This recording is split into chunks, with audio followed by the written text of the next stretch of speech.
Hey everyone, welcome back to today's video. I've got something interesting lined up for you. We're checking in on Frank Michaud. Yes, the same sovereign citizen who recently had a tough time in Judge Oakley's courtroom. In this video, we'll break down what happened, why it matters, and what you can expect next. So sit back, relax, and let's get into it. Yes or no? Are we doing a preliminary exam today? Yes or no? I object. I will address. Answer the question. I want to address other issues as well. You're in contempt of court. Put him in jail. He's back again, this time standing before Judge Lisa Martin, where this whole sovereign citizen situation first started. Now, keep in mind, he's still dealing with some serious charges, but that's not the reason he's sitting in jail at the moment. Right now, he's locked up because he was held in contempt of court. In today's update, we'll walk through what led to this moment, how he ended up back in front of the judge, and what might come next for him. So, let's get started and take a closer look at what's going on. This is 210736FY, State of Michigan versus Frank. Is it Michaud? Michaud, I believe. Michaud, thank you. Your appearances, please.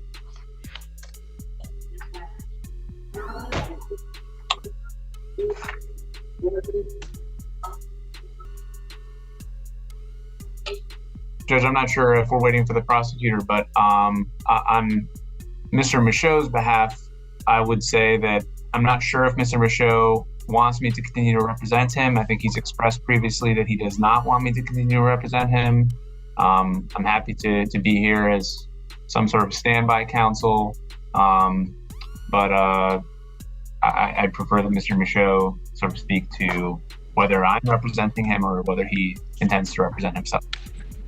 Give me one moment so we may get the prosecutor's appearance.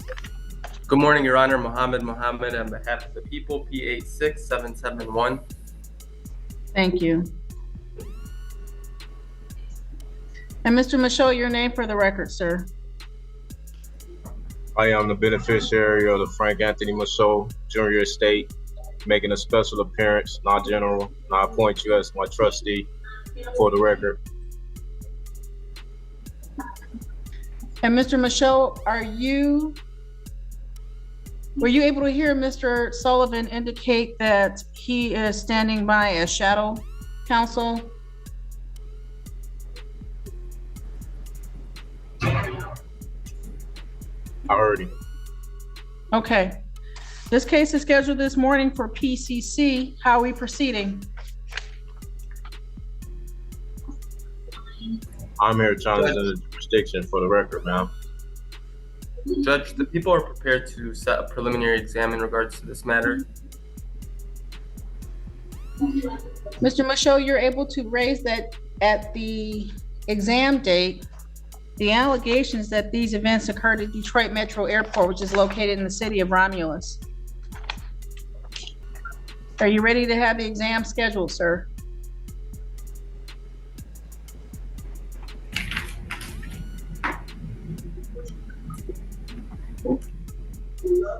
I'm not here to Mr. have an Michaud? exam. Still trying to wonder why we moving forward with even having an exam, especially after not having, by the due process, even having a probable cause hearing. Did your time in the county jail not teach you anything? Judge Oakley already explained this to you clearly before you were taken into custody. You're here for your probable cause conference, and you're not at the stage where a full probable cause hearing is required yet. That's exactly why this pretrial conference is happening today. The state has already made it clear on the record. There will be no deal offered to you, and they're fully prepared to move forward with the trial. So at this point, all you can do is listen, follow the process, and understand what the court is trying to walk you through. Let's take a moment to break down how this stage works and what it means for your case moving forward. It's probable cause conference, sir, at which time the parties will indicate if they're ready to proceed to exam, if there's a plea or a waiver or some other resolution. So at this time, the assisting prosecuting attorney has requested that an exam be set. Are you prepared to have the exam scheduled?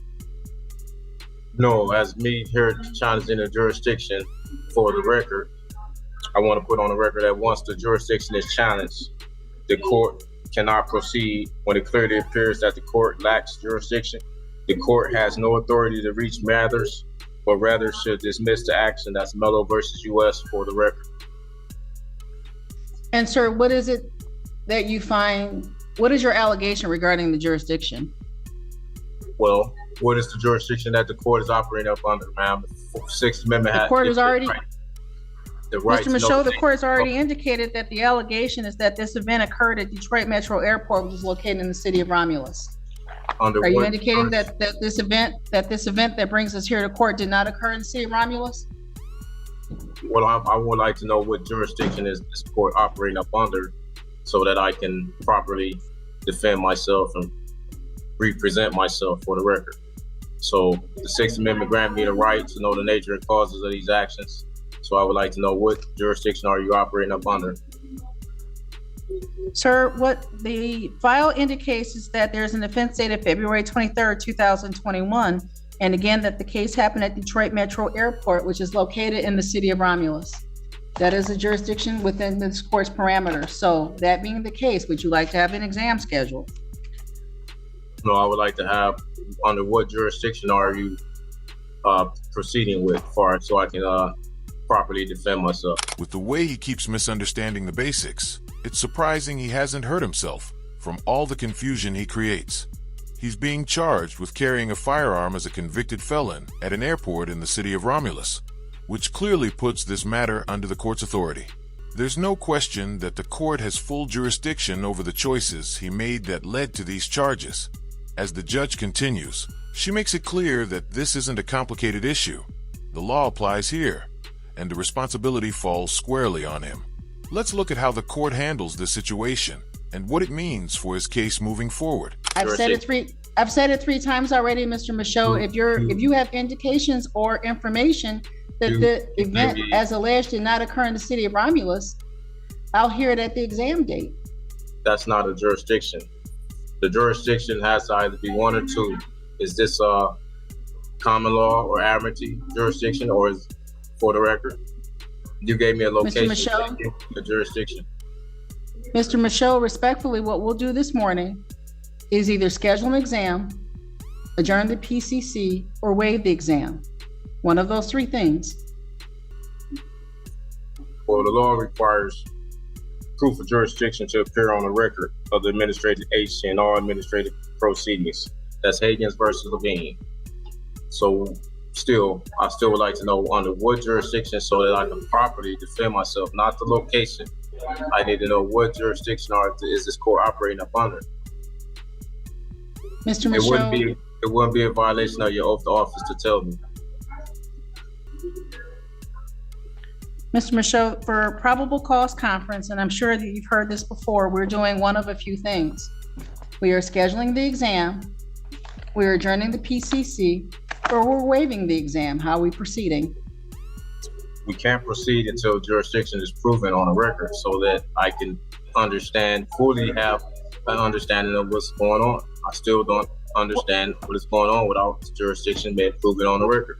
Well, you're appearing in court today while in custody at the county jail, which means every time you speak, you're officially on the record.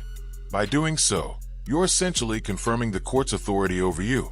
Every statement you make in this setting is documented and becomes part of the official proceedings. It's an important reminder that being present and speaking in court directly ties you to the process and the legal responsibilities you're facing. What don't you understand, sir? I don't understand what jurisdiction are you operating up under. I have the right to know. And are you denying me my right to know what jurisdiction are you operating up under? Because it is your constitutional oath to let me know what jurisdiction it is that you are operating up under.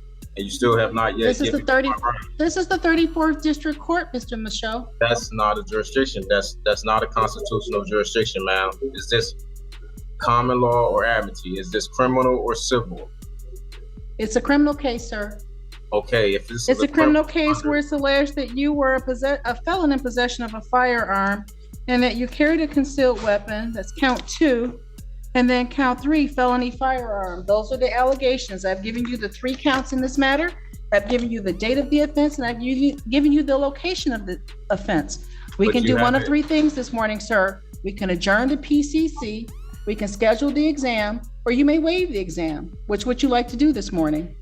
I want to have my rights given to me, and my right is to have the jurisdiction of the court.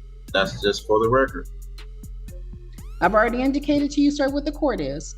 Is this common law or amity? That's the only jurisdictions that we can, that I know of.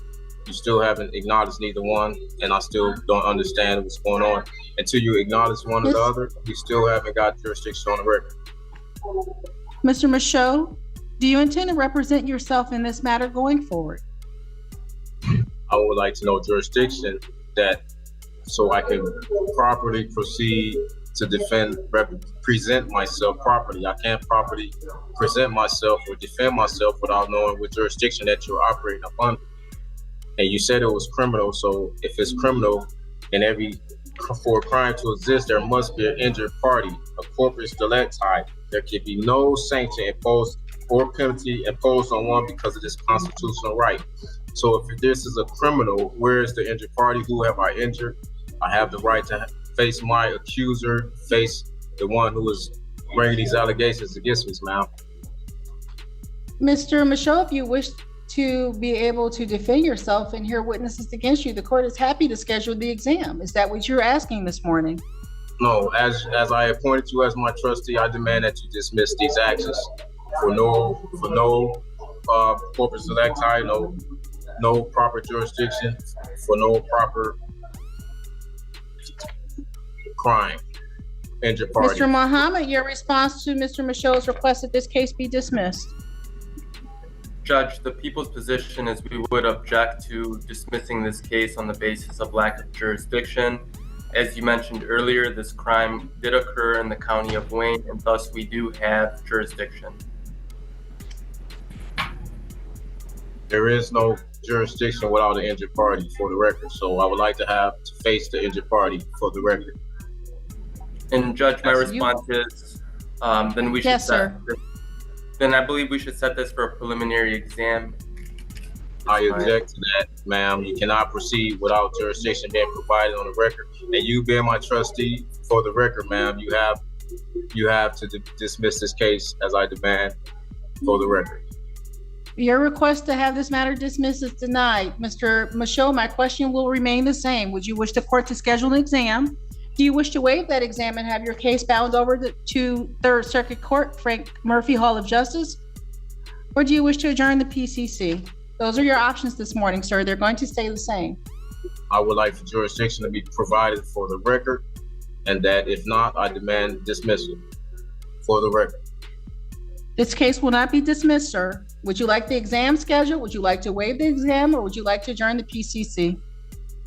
Again, jurisdiction for the record. You cannot proceed without, when once jurisdiction is challenged, again, the court cannot proceed when it clearly appears that the court lacks jurisdiction. The court has no authority to reach matters, but rather should dismiss the action. That is Mello versus U.S. Mr. Michaud, this is the last time that I will say this. I've indicated to you that this court is the 34th District Court, that this case is criminal in nature, and the allegations that it occurred at Detroit Metro Airport, which is located in the city of Romulus. If there's something you wish to present, you may do so at the exam. You may present your motions at the exam date. So do you want an exam? Would you like the case to be waived, or would you like to adjourn the PCC to confer with Mr. Sullivan? No, I would like for this case to be dismissed because the lack of providing a proper jurisdiction would make it seem like there is some secret jurisdiction being held against me without me knowing, and I don't consent to any jurisdiction that you have presented. That's an interesting point, but the court doesn't need your permission to have authority over you. If it did, anyone could break the law whenever they wanted without consequences. The law applies to everyone, whether or not they agree with it, and the court's role is to make sure those rules are followed. So your consent isn't required for the court to handle this case or enforce the law. Understood. And that being the case, Mr. Sullivan, is there anything you'd like to add, sir?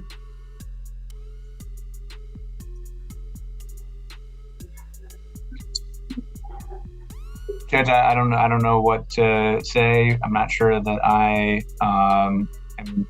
that I still have authority to represent Mr. Michaud. I will say that Mr. Michaud has made his arguments, a couple times, and I think that the arguments have been, or the motions have been denied.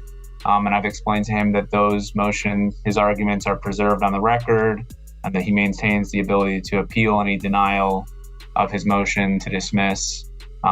He would be able to appeal that first at the circuit court level and then up to the Court of Appeals. So I've done my best to advise him of his rights to continue making that argument. I will also, I think the court may already be aware that Mr. Michaud is not in custody on this case. He's in custody on a contempt of court that Judge Oakley sentenced him to back at the end of January. So I don't know that there is, unlike clients that are in custody, a reason to expedite the setting of the preliminary exam. So I really, I want to defer to Mr. Michaud's stated interest, what it is that he wants to do with this case. I've given him advice, and I don't know what I can do beyond that. Again, I don't want to create any conflict in my representation. And Mr. Sullivan, the court wasn't asking you to. The court has heard Mr. Michaud's arguments. The record has been made. Your statements have been preserved, Mr. Michaud. And at this time, the court can do one of two things. We can schedule you for an exam next week. We have space available next Wednesday, the 28th. We can adjourn this matter for another PCC next Wednesday morning at 8:30, or you may waive your exam. Your response is one of those three things, please, sir. Well, my response, I want to ask you a question. Are you honoring your oath to the Constitution today? Yes, sir. Okay, and I accept your oath, and upon you honor your oath. Then Mr. Michaud, no. I've answered your question. I've now given you your options multiple times. The court has other cases. Are we scheduling an exam for next Wednesday?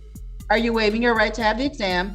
Or would you like another PCC next Wednesday morning at 8:30 so you have time to consider your options and how you will proceed in this case? I demand a dismissal for lack of jurisdiction for the record. Your request for dismissal has been denied. Judge Martin has shown a great deal of patience throughout this process, carefully listening to your arguments. At this point, it's clear that the court needs to move forward without getting sidetracked by repeated misunderstandings. The judge has decided to return you to custody so that the legal process can continue and you can fully consider the seriousness of your actions. This step emphasizes the importance of following the court's instructions and respecting the proceedings. Your request is denied, sir. The record's preserved. If you wish to appeal that decision, you may do so in writing properly filed. Again, exam, waiver, or adjourn PCC. Dismissal for the record. I demand that you dismiss this for you cannot move. Once jurisdiction is challenged, the court cannot proceed for the record, ma'am. And Judge, for the record, the people would like to request a preliminary exam. There will be no plea offer. We did already have a probable cause conference in this case, so we are prepared to move forward, Judge, just for the record. Marianne, is there space next Wednesday afternoon? Yes, Judge, at 2:30. I object. Court cannot proceed without jurisdiction for the record.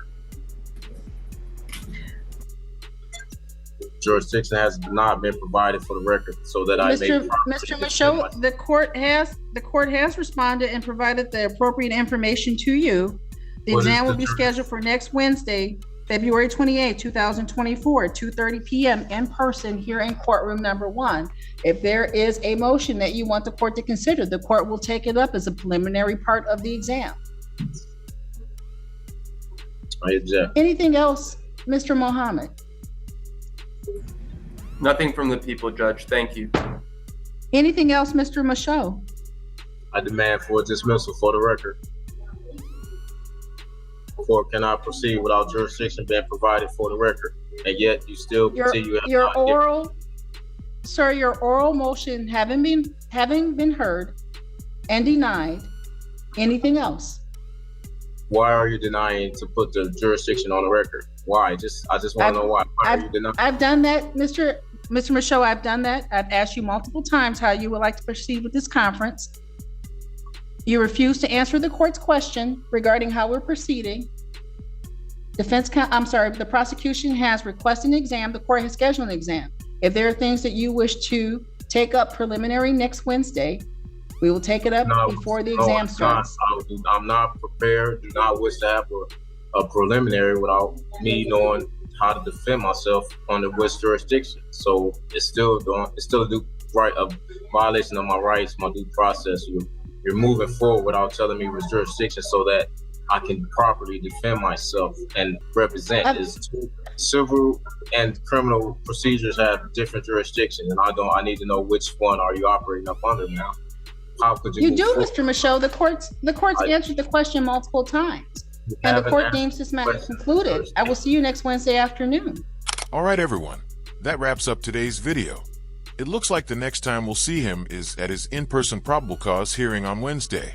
The same hearing he keeps claiming is unconstitutional. As always, if you enjoyed this update, hit the like button. And if not, hit dislike. But don't forget to leave a comment sharing your thoughts. Make sure to subscribe and turn on notifications so you won't miss any of my future videos and updates.